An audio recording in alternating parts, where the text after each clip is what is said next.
Okay, so you want to own a casino. The lights, the chips, the little rake that pulls other people's money toward you all night long. Everyone knows the saying, the house always wins. So owning the house should be the safest business on earth, right? I've already picked a name. The Golden Goose. Then explain this. A $2.4 billion casino died in less than 2 years and sold for 3 cents on the dollar. One gambler lost $127 million, and the casino still got fined for it. And in Las Vegas, the world capital of gambling, the casinos barely make money from gambling. The house always wins? It's complicated. Stay with me. Before you own a single chip, you need permission. And casino permission is unlike anything else in business. In New York, the price of a downstate casino license, just the license, is $500 million, plus another $500 million in required investment. That's $1 billion on the table before you've bought one slot machine. $1 billion? For the paperwork?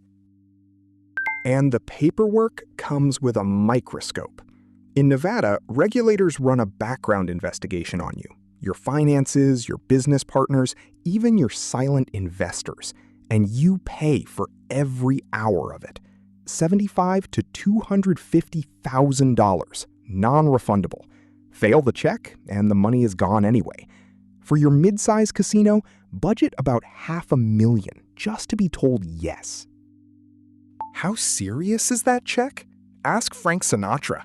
In 1963, Nevada found out a band mob boss named Sam Giancana had been a guest at Sinatra's casino, the Calneva Lodge. Sinatra, arguably the most famous man in America, surrendered his gaming license rather than face the hearing. If they'll take the license from Sinatra, they will absolutely take it from you. Noted. No mob guys at the Golden Goose. Now, the building. A small local casino runs $2 to $5 million. A solid mid-size operation, $10 to $20 million. Let's put you down for 20. For scale, the newest Las Vegas Strip resort cost $4.3 billion, and the town went 11 straight years without anyone daring to build a new one. That gap tells you everything about how scary this bet is. Time to fill the floor. A casino-grade slot machine runs $15,000 to $25,000 each. Your 300 machines? $6 million of blinking boxes. Add blackjack and roulette tables at $10,000 to $15,000 apiece, and the automatic card shufflers up to $20,000 each because they shuffle perfectly and never take a smoke break. The shuffler costs more than my car? Here's the rule nobody warns you about. The cash in your vault isn't really yours. Nevada Regulation 6.150 forces you to keep a minimum bankroll, on hand, in cash, scaled to your floor. Roughly $1,800 held in reserve for every dollar slot, $5,000 for the high-limit ones. Why? Because if a customer hits a jackpot, you must be able to pay it, tonight. For your floor, that's a couple $1 million, just sitting there. Oh, and someone is always watching. Above your casino floor sits a second, hidden floor, the surveillance room. Hundreds of cameras, every table, every cage window, every corridor, recorded around the clock, because regulators demand it. The industry rule of thumb puts a full surveillance build at 1% to 2% of your construction budget. You're not just running a business, you're running a small intelligence agency that happens to serve cocktails. So even I get filmed? In my casino? 29 million in, and you finally own a casino. Now the beautiful part? The math that runs in your favor. Every hand, forever. Blackjack played perfectly gives the house just 0.5%. European roulette, 2.7. American roulette, 5.3. Those 2 zeros are doing a lot of work. Small numbers, but they never get tired and they never bet with their heart. 0.5%? That's it? That's the famous edge? That's the theory. Now, the real number from Nevada's own 2024 books: blackjack tables kept 14.25% of every dollar that hit the felt. Not 0.5%, 14. 28 times the theoretical edge. Because real players aren't perfect. They split tens, they chase losses, they stay for one more hand. The math says 0.5%. Human nature pays the rest. Quick Spin, the only guaranteed jackpot in this building. It's right down there. But tables are a sideshow. The real engine is the slot floor. In 2024, Nevada slots swallowed $146 billion of bets and kept $10.5 billion, 2/3 of the state's entire casino win. The average machine quietly earns roughly $230 a day, every day. That $6 million wall of blinking boxes, best employees you'll ever hire. No salary, no sleep, no complaints. I love them already. And inside the slot floor hides the industry's darkest little secret: the penny slots. The cheapest machines, the ones for cautious players on small budgets, keep 9.4% of the money. The $5 machines keep 4.5%. The smallest gamblers pay the highest rate. The casino's best customer isn't the high roller in the suit. It's the retiree with a bucket of change. Now let's talk about your generosity. The free drinks, free rooms, free buffets, comps. They run on a formula called theoretical loss. Your average bet times hands per hour times hours times the house edge. That's what you're worth to the casino, to the decimal. Table players get 15 to 30% of their theo back in gifts. And that Players Club card, it records every bet, every session, every visit. You're not earning points. You're writing your own file. So the free drink? I paid for it. In advance. With math. Let's actually run the comp math once, because it's beautiful. Say a blackjack player bets $25 a hand, 60 hands an hour for 4 hours. That's $6,000 of action. Multiply by the house edge, and his theoretical loss, his theo, is a few $100s. The casino hands back 15 to 30% of that as gifts. So the free suite, the steak, the show tickets, he paid for them in advance. The receipt was just invisible. Which brings us to the man I promised you, Terrence Watanabe. In 2007, one single year, he wagered $825 million at Caesar's Palace and the Rio and lost $127 million. One man, 5.6% of the company's entire Las Vegas gambling revenue that year. His reward? A private chairman tier invented just for him, $12,500 a month in flight credits, and 15% cash back on his biggest losses. And then the punchline. Regulators fined Caesars $225,000 for letting him gamble drunk. The casino won $127 million from one man and still ended up writing a check to the state. That's the whale economy. Private jets, villas, personal chefs, and a compliance officer sweating in the back office. Whales built Vegas. Whales also sue. So my best customer is also my biggest lawsuit. Fantastic. And when casinos run out of local whales, they import them. In Macau, an entire industry called junkets exists just to fly in high rollers. The operators take about 1.25% of everything their guests buy in. The Cosmopolitan in Vegas bought its own Gulfstream jet just for pickups. One documented deal? Lose $1 million, settle within 60 days, and 18% of your debt quietly disappears. There are travel agencies, and then there are travel agencies for losing money. An airline for gamblers. Of course that exists.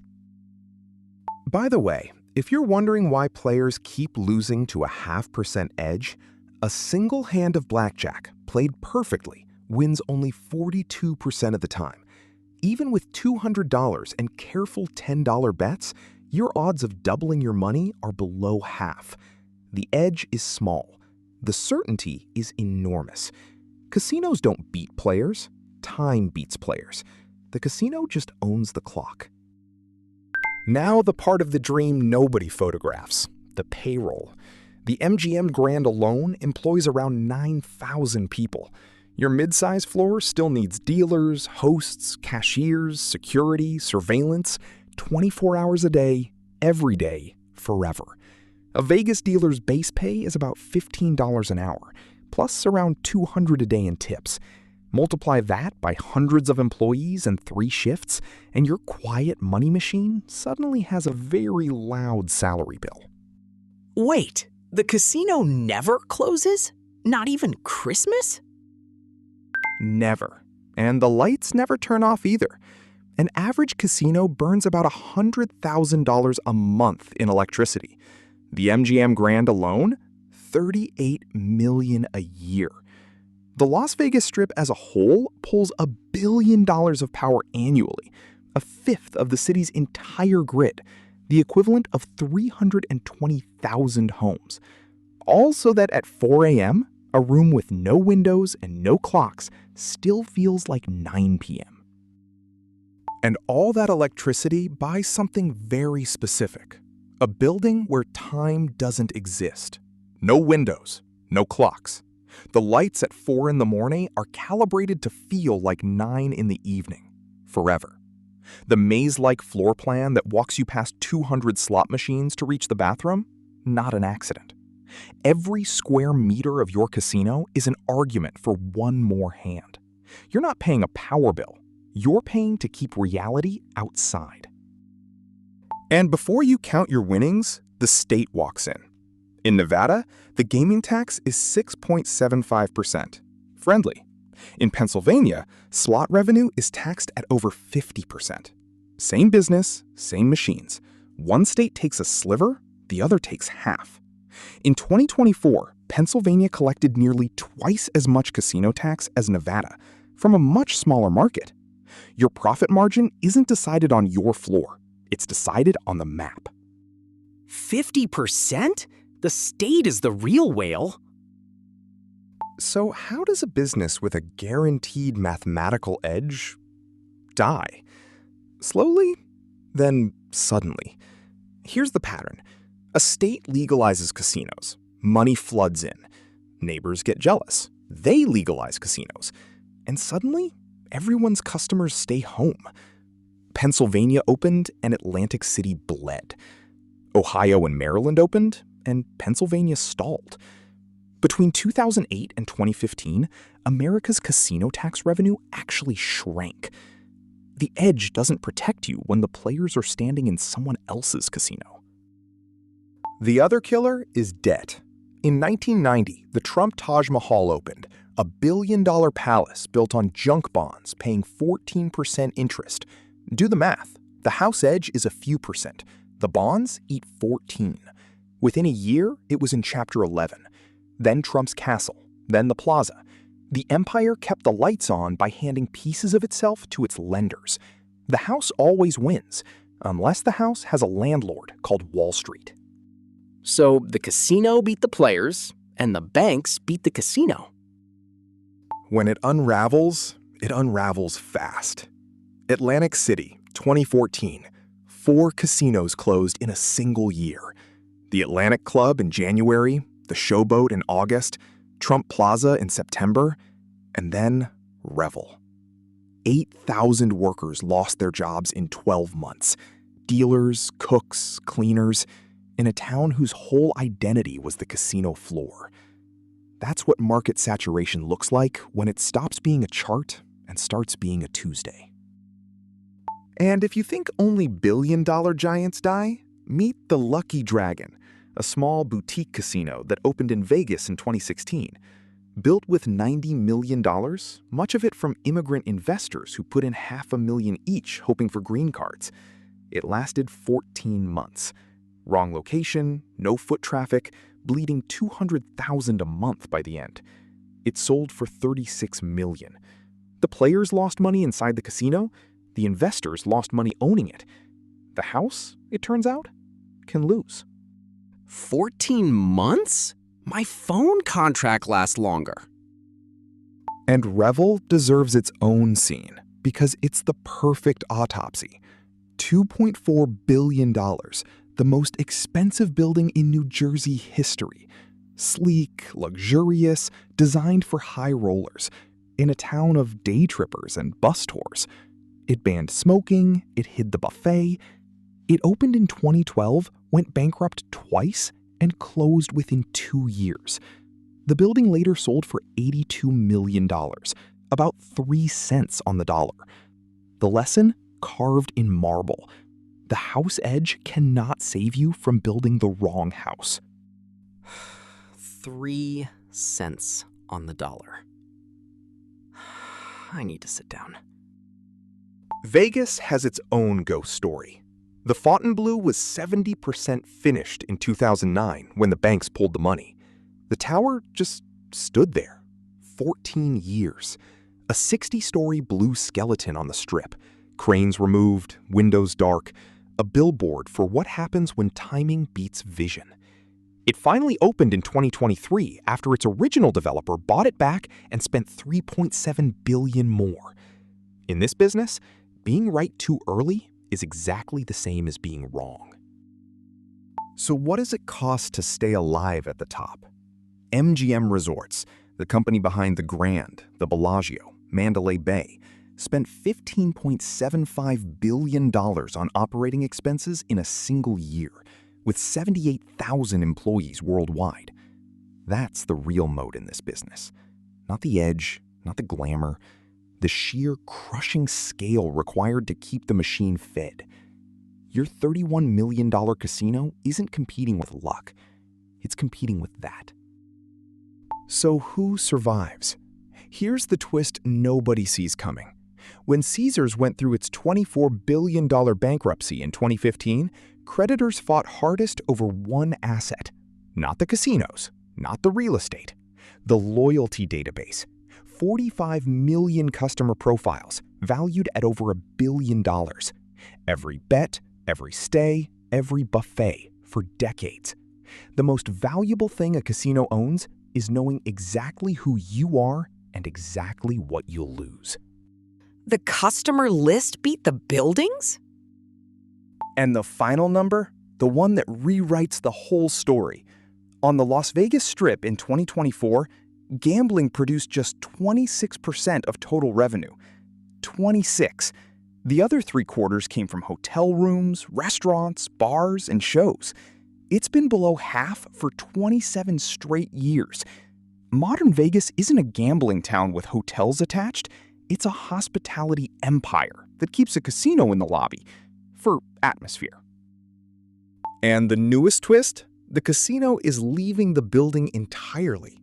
In 2024, online gambling and sports betting grew 32% to $22 billion. Nearly a third of the entire American industry now flows through phones. The survivors aren't fighting it. They're funneling their loyalty databases into apps, so the casino follows you home, in your pocket. The house didn't just win the table, it won the couch. Wait, so people lose money without even getting a free drink? So yes, the house always wins. At the table. That part is true. Mathematical, eternal. But the table was never the business. The business is a $1 billion license, a payroll that never sleeps, a tax map, a mountain of debt, and a database that knows your customers better than their families do. The edge is real, but the building is the bet. I'm keeping the name, though. The Golden Goose.